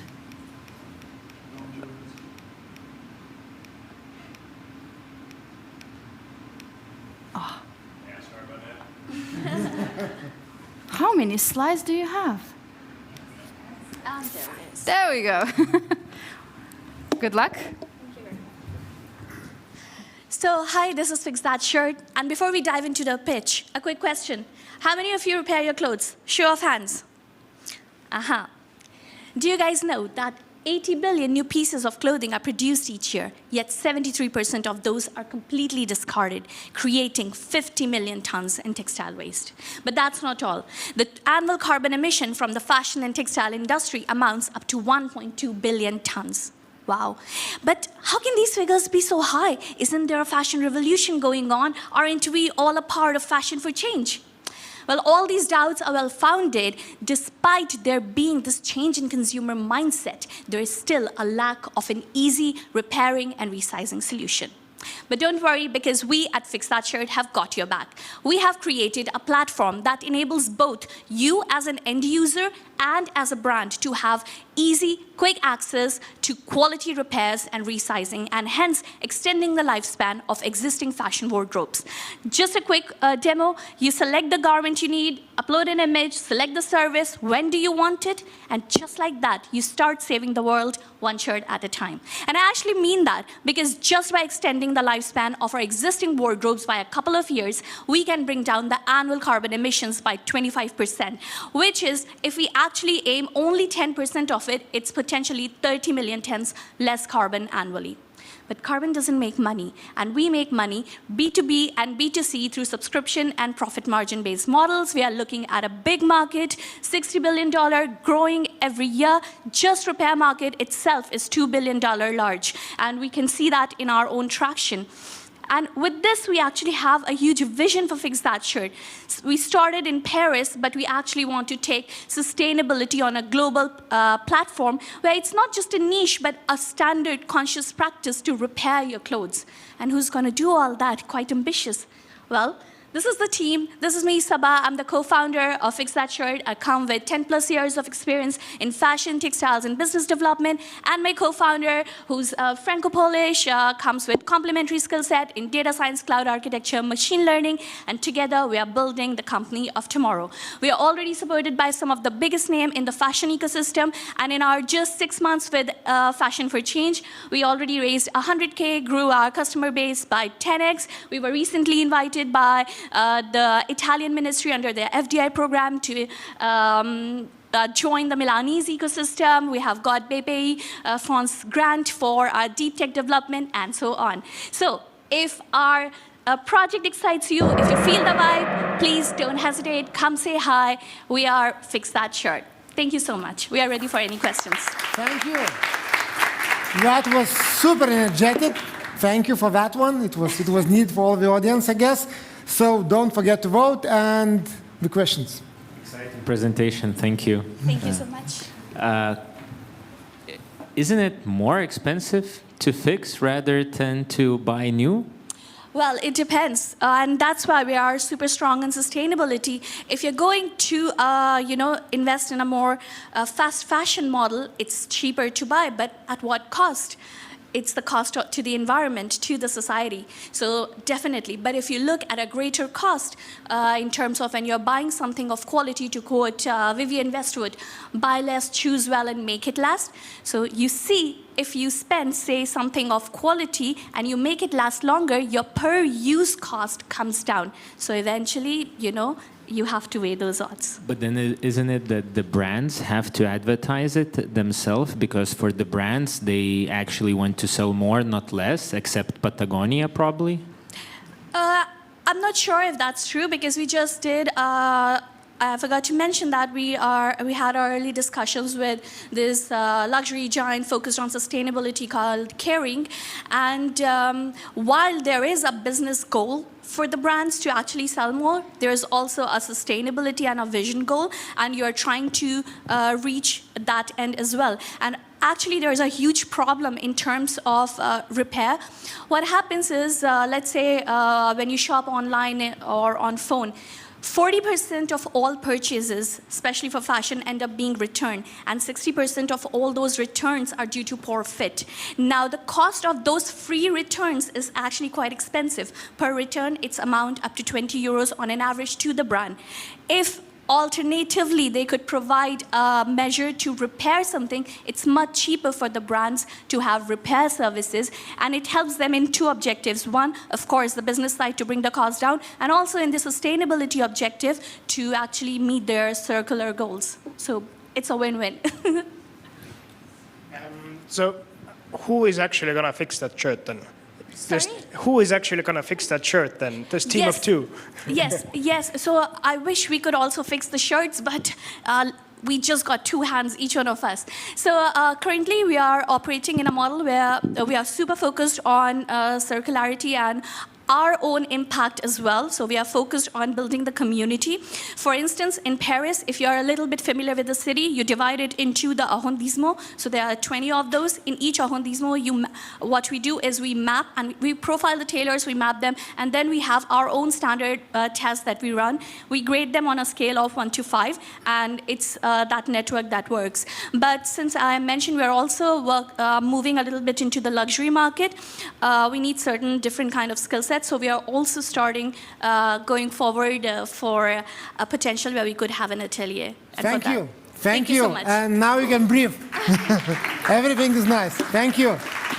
And can we see the results? Yeah, didn't surprise us. Yeah, with such an energy, we just came and took that investment. So thank you. And now we're moving to the next startup, which is coming here also online, Ecodicta. So can we have them? They're online, joining online. We have you, so please come and share the screen. Can you see the screen already? Yes, we can. Okay, perfect. Just let me know when to start. Yeah, start. As soon as Okay, hi. So hi, my name is Mercedes. I'm co-founder of Ecodicta, your circular fashion and slow living community.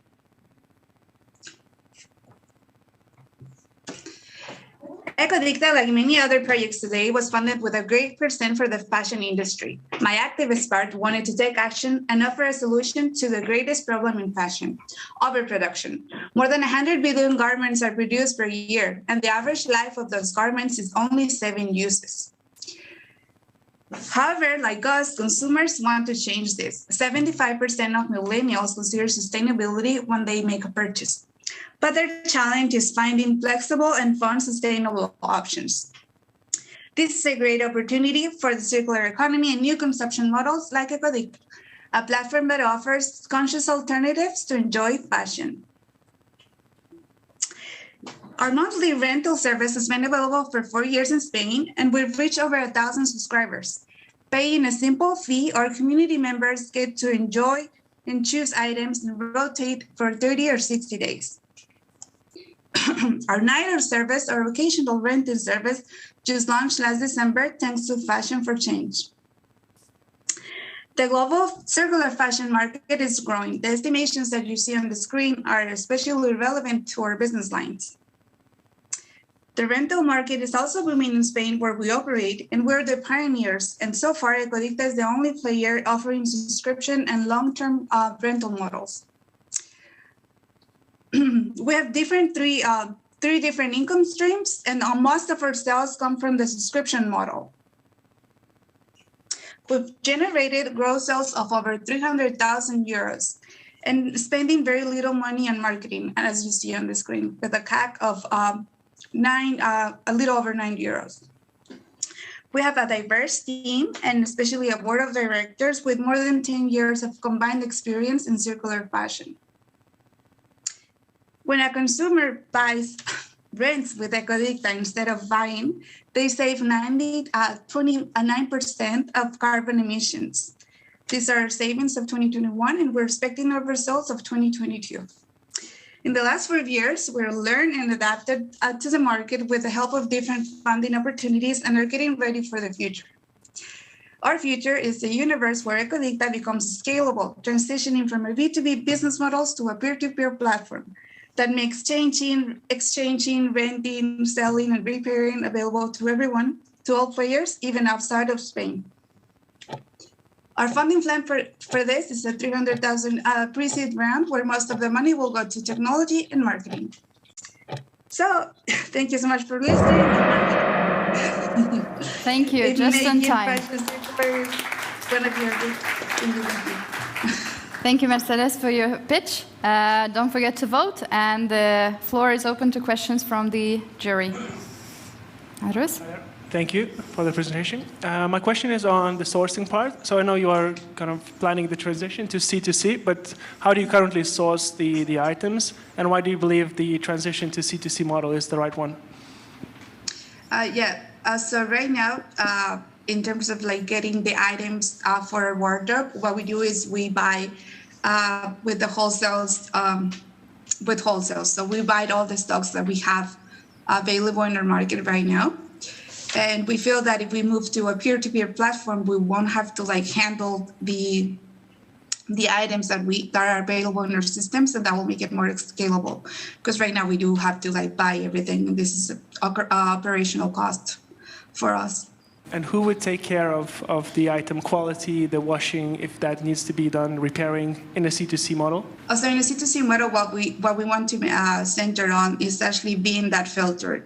Since we already have experience with the operations, with actually handling and taking care of the items already, we just want to get them for free, have them delivered to our little to our warehouses, and be the ones that are, taking care of those items and just getting a little transaction fee or like a service fee for doing that. Thank you. More questions, Marco? You mentioned that you have 25% reduction of environmental impact per user, whereas you use like 4 times more clothes that you can enjoy. Exactly. Could you please elaborate what the scope is, or what do you include in your impact analysis? The question is really like, is it really more sustainable? Okay, yeah. So what we did an estimation of like the amount of money that people in Spain spend on fashion every year, and what we did estimate like that most of. Actually, let me go back to that slide so you can see it better. That most people buys only 13 items, spending on average more than 600 euros. So with the same money or little money, they get to enjoy even more items. And since they're using secondhand items that are being reused, they're reducing their emissions. So the comparison is buying new versus not buying and renting. Yep. Thank you. That's all the time we have for questions. Thank you so much for your pitch and for answering the questions. And let's see the poll results from Menti. Invest in the startup or buy a Persian carpet. And people prefer to invest in Ecodicta. Good choice. A round of applause for Ecodicta. And we are moving on to Mendi, a marketplace for clothing care and repairs. Welcome. Some encouraging applauses. We have the clicker, and we had a mic as well for you. There you go. So, hi everyone. So I'm Rika. My personal mission is extending the life and value of each garment, and I also champion for remarket growth through care and repair. We work with brands, and they essentially come to us for 2 reasons. They want to extend the life of their products, and very often they already have sustainability and reporting targets on which they want to deliver on. Why it is the right time? Circular business models are expected to be 700 billion opportunity by 2030. We know from the customer point of view, behaviors are changing. And there is a massive opportunity to bring some of those returned or non-sold items back to the sales cycle. What we do at Mendi, we do essentially 3 things. We bring warranty repairs in an e-commerce type of solution for brands' customers. We offer care and repair as a service, so something that the brand can put into their application, for example, and have a very seamless experience. And we bring those returns and non-sold items back to stock. And this is an example of one of our partners that have brought this new life collection to life recently. These are our vendors. They have faces. The way we work with them and the brands is that we typically collect a small team that serves specific brand and their specific needs. These are some of the brands that we're working at already. Reima is one of the biggest kids' clothing brands in Europe. Nanso in Finland, one of the biggest women brands. And thanks to the program, we've been able to bring 1 UK brand already. And our pipeline looks promising, including Marimekko. So in order to continue developing the brand side, we're moving from initial B2C platform to serve the brand. So hence we're starting funding.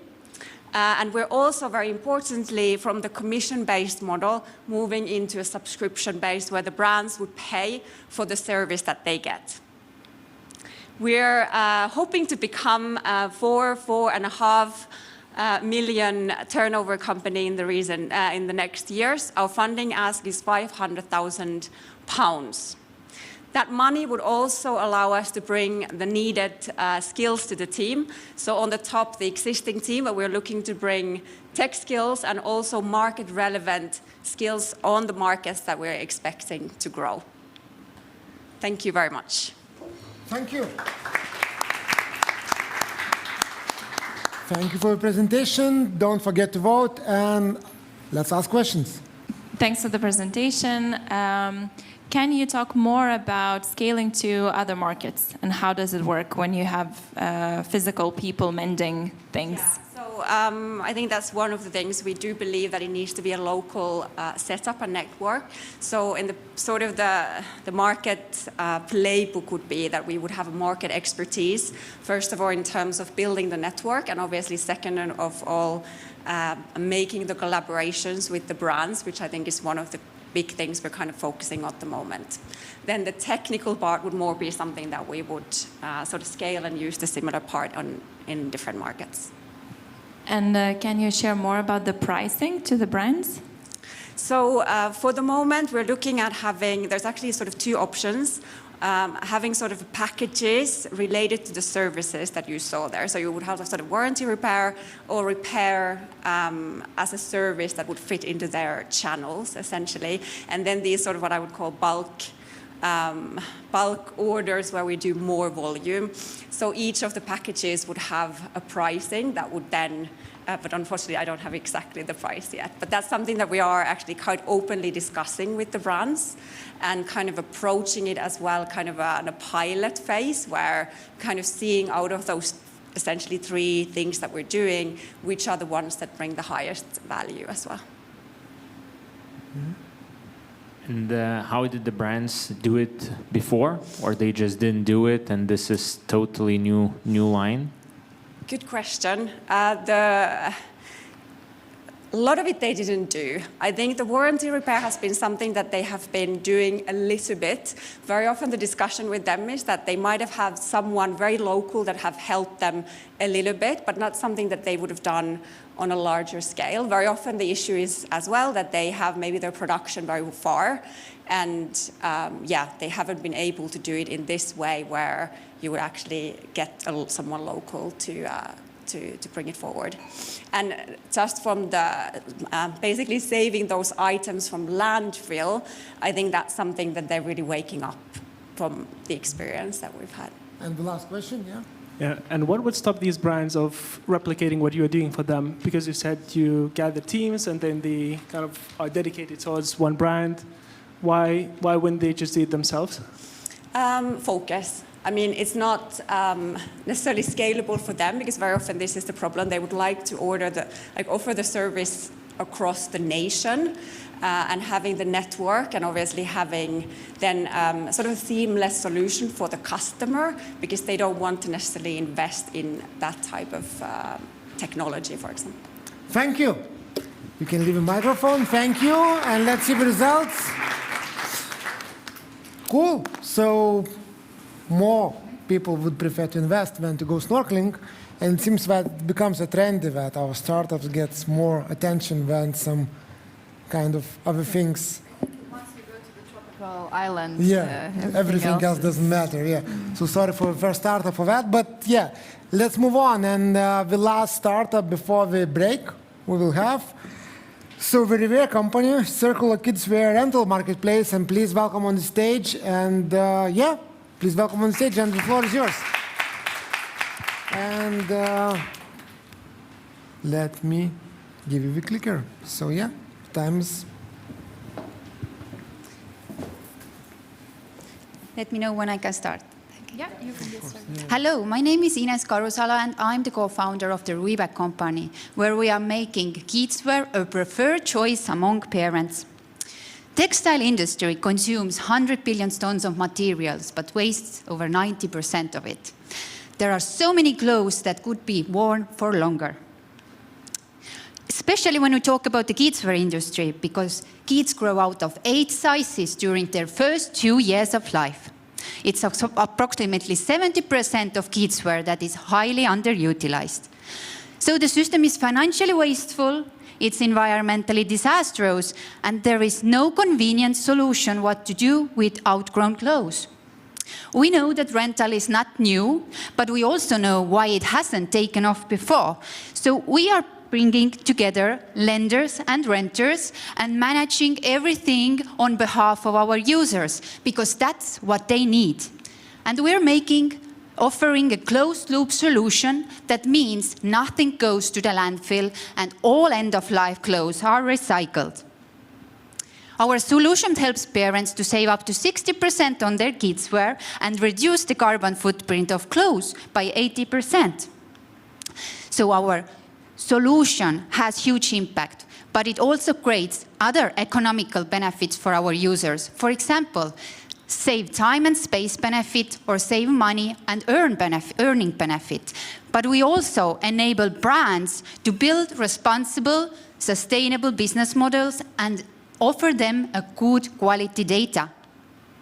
So our business model is simple. Suppliers fill out the form, we take the clothes, we rent those out to the customers, they pay a monthly subscription fee, and that we split together with suppliers. Individuals get 50 and brands get 65. We have grown to 43 lenders. We have almost 3,000 products received, and we have first paying customers with a 35% monthly growth rate. We are starting to partner with Kotruna and Sportland, big retailers. And our go-to-market strategy is about building community, meaning we are promoting our users to help us grow. Me and my co-founder, Christina, have more than 30 years business experience in sustainable fashion, parenting goods, e-commerce, and venture capital. And we are the first marketplace that rents out kids' pre-loved items, but we have a bigger vision. We want to offer all parenting goods under one roof, meaning that the children's product market is huge. For example, in Europe, it's just 160 billion. We have raised 60K, and now we're raising 60 more to find product market fit. Thank you. That was on the second. Yes. Sorry. That was exactly enough to tell your ask for the audience. We are running a little bit over time, so we are going to move on directly to the jury questions. Who's first? Andres? Yep. Could you talk a little bit about the unit economics of your business model? There's a lot of shipping trips and all of these things. So I explained how we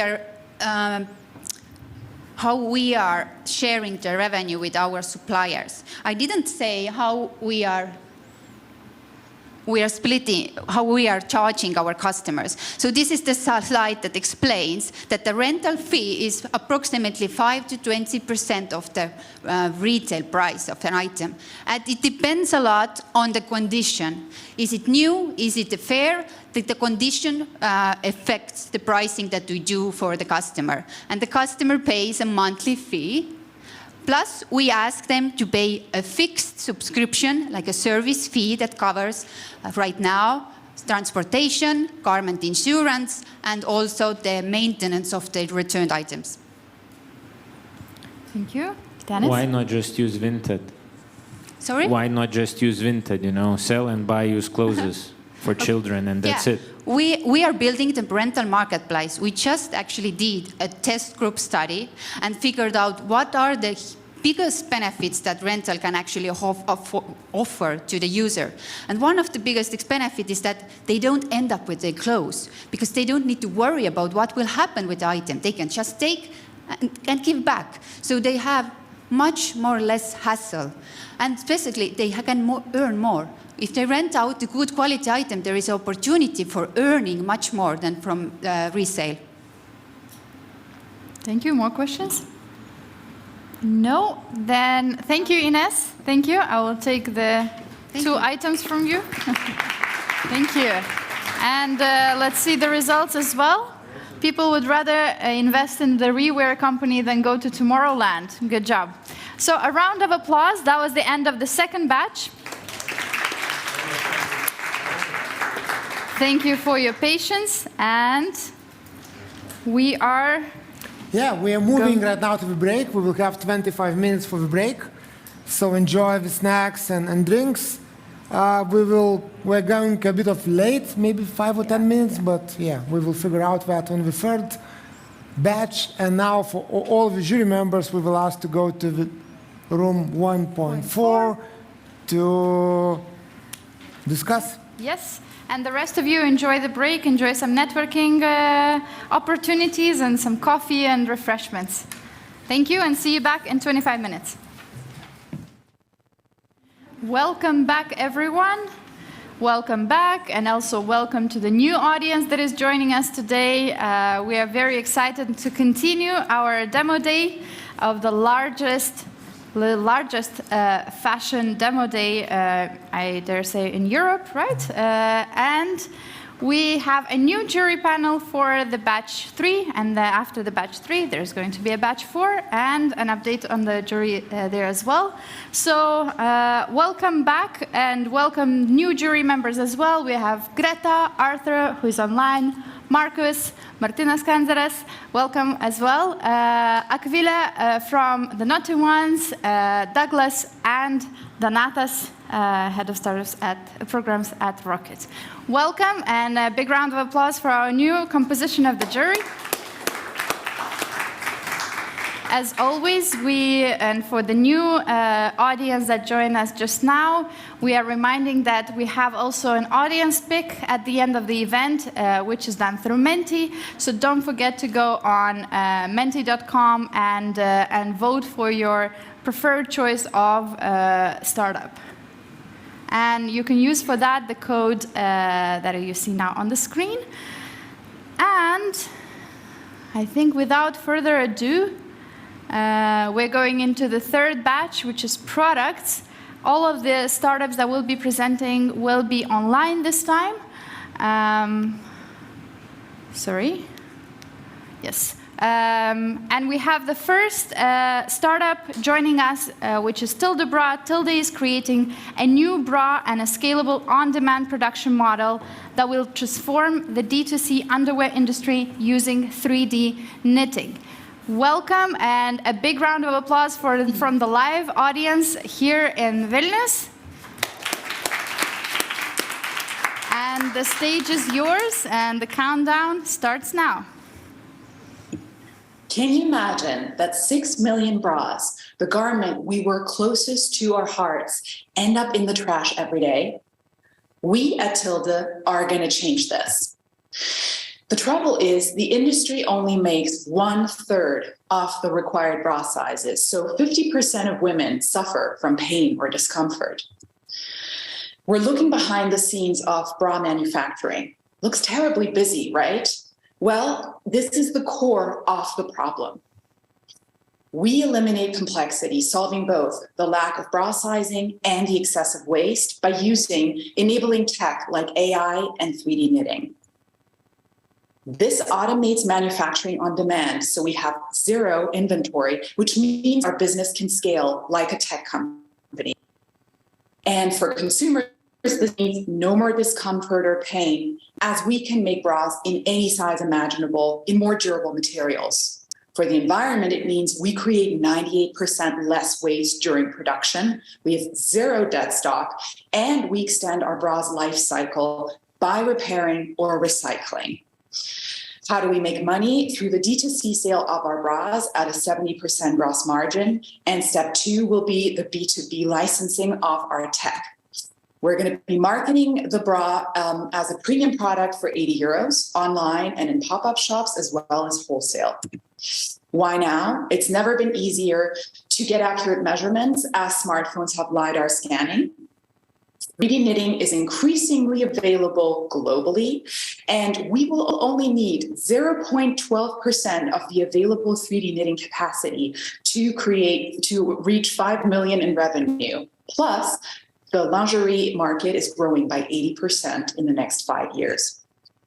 The global market is already capitalized in tens of billions, but we're looking at the market of women with pain and discomfort And in Germany, that is a 384 million already. Fashion for Change has helped us accelerate, and we're now ready to go to market with the beta version of our bra. Next steps will be to go to market in DACH, then EU, before tackling B2B. And in the first 2 years, our aim is to make 5 million in revenue. Now about us, I'm Lydia, and together with Paul and our knitting partner, we have worked for Saint Laurent, Burberry, or Adidas. We have built AI-based software, size-inclusive fashion, and the first Adidas on-demand knit factory. Now we're raising a convertible angel round to finance the steps ahead of our go-to-market. Zero debt stock fits better. So are you with us? Then join in and invest with Tilde. Thank you so much. Thank you, Lydia. Thank you for your presentation. And now, don't forget to vote and the questions from the jury. Please. So thank you for presentation. I liked your idea. So my question is about the risk. So what is the riskiest part in your business model and how you intend to de-risk it? Okay, so the risk in our business is clearly still with 3D scanning and data protection.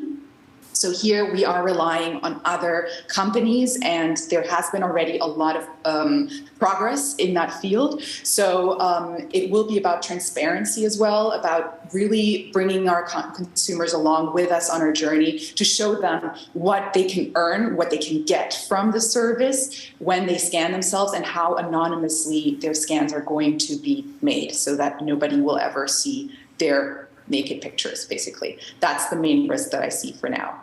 Okay, thank you. Thank you. Martinez, yeah? Hi, thank you for a lovely presentation. I had a question. How long would it take to deliver the product, since you're selling products on demand? And if it happens that it takes longer than expected, do you plan to incentivize somehow your consumers? Yes, so for us, it basically takes 40 minutes to make a bra. And what we are foreseeing is to pre-book space at our partners' factories so that they can actually make all of our orders within a couple of days a week. And we're planning on offering to our consumers a delivery within 14 days past the purchase. And of course, if things do get delayed, and since this is a high-frequency product, we will definitely work with incentives and points so that customers will get a reduction on their next order, et cetera, et cetera. Thank you. Thank you. One more question? Yeah. Hi. Hi. You're focused on the utility of a bra, right? So it's solving this pain point for women. But what about the fashion side of things in terms of design, materials, color, all that kind of thing? Yes, so these are definitely possibilities for us in the future to include our consumers in co-creating, animations, for example, colors or patterns or maybe initials, changing certain the colors of the straps, etc. But we've looked at startups that have worked with actual design collaboration with their customers, and that has usually not worked. What we're thinking about is, once we have already developed our business to a certain degree, we're going to be able to add certain features for our customers where they can participate, like I just said, like color or choosing between different styles. And in the future, we of course also want to expand to other fields and not just bras. But bras have the biggest pain point, and I think that there's also a lot of opportunity to go into more trendy things, more trendy parts of fashion. Thank you for the question. Thank you for answering, sorry, and for the question. I'm sorry to interrupt you, but we want to finish today, so that's why we need to keep the time as well, track. Thank you, Lydia, and we can see right now maybe the results. Yeah, and good news. So more people would invest to Tilde bra and live in Lapland for 1 month. Okay. So it depends which month. Probably we're also offering people to live there. But at the same time, yeah, nice to see it. And let's invite another startup who will also join online. It's Salubata. And we will talk about customizable shoes from recycled plastics. So yeah, Salubata, welcome on the stage. Thank you so much. I'm going to share my screen. Hello, everyone. My name is Fela, and I'm the CEO and also a co-founder at Salubata. And at Salubata, our mission is to invent lifestyle technologies that help people and the planet.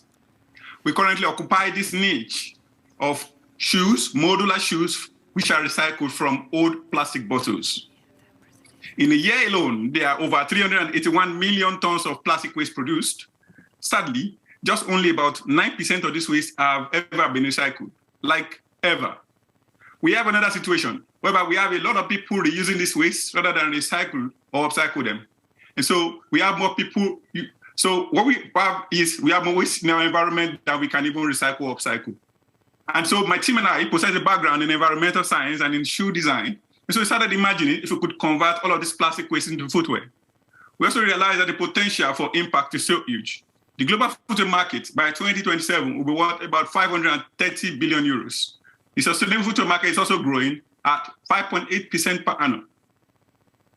This is the reason we decided to occupy this niche of shoes that are repurposed from old plastic bottles. And here is the shoe. The shoes, we currently have 2 global patents filed on the shoes. The shoes are breathable, the shoes are modular, and so you can detach this component of the shoes and replace with as many as possible. We believe that with this innovation, we can readily stamp out plastic pollution in its entirety. Because we also realize that the downwind impact of these pollutants affect the people in the underserved communities, especially the women, we decided to commit 5% of our profit to the cost of empowering women in these communities. The shoes are infused with air bubbles, and they are more durable, and also stain-free, and so requires less water to wash. We've sold over 6,000 pairs of these shoes already, and were recently accepted into Techstars. For the first shoe you purchase, you get at 140 euros, and for every extra component you buy, you only pay 60 euros. And so in the next month, we'll be launching a subscription model where you can keep getting a new offer throughout the year. We currently also have an IP, and we intend to file, license this to other brands and also franchise in the world. For every shoe we sell, we have a 71% profit margin. And so we commenced in 2020. We currently have a partnership with Amazon and Fair, and we sold over 6,000 pairs. We're currently developing another technology, which is also a shoe technology that decomposes carbon dioxide to pure oxygen. Our next milestone is to reach 2,000 customers month on month. We are a team with complementary skill sets necessary to scale our impact. We also have expert advisors and mentors from the likes of Nike, Meta, and many more. We are currently raising 1 million to be able to boost customer acquisition and also scale our innovation. Thank you so much for listening. We hope that you invest in us. Thank you so much. Thank you. Thank you so much, Salubata, for an excellent pitch. And we are moving on to the jury questions. And before that, I'm reminding you to go on Menti and vote for your choice. First question, Marcus. Hi. Thank you. It sounds like a fierce market and a fierce competition as well. Can you elaborate a little bit on what's the competition and how you're going to plan to stand out? All right, thank you so much for the question. Well, we occupy a niche market, and so while there are other brands also making shoes from plastic waste, we have stood out by making our shoes modular, and the modularity enables more people to even wear more shoes from plastics. And so another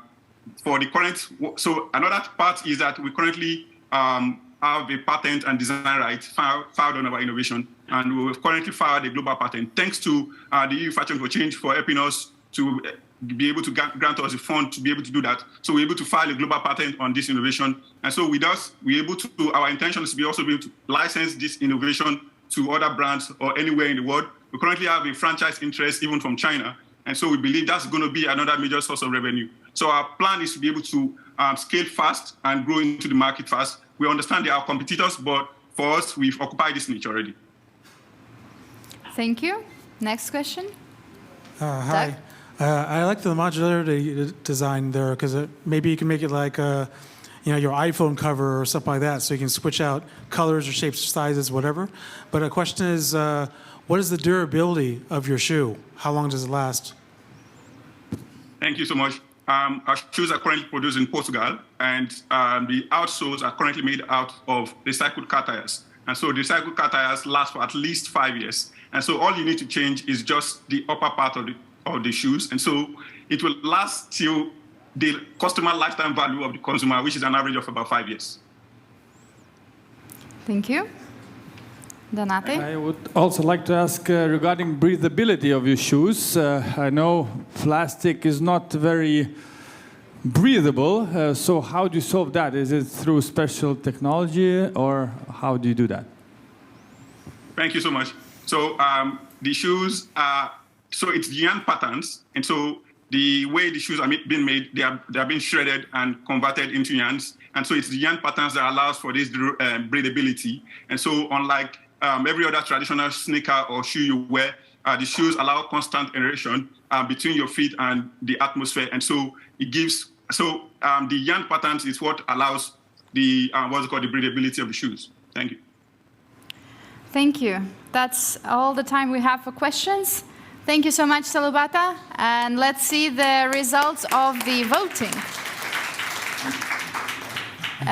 Invest in the startup or buy NFTs. Yes, Salubata wins this one, although I saw that Salubata also had NFTs in their first roadmap. So yeah, big round of applause for Salubata one more time.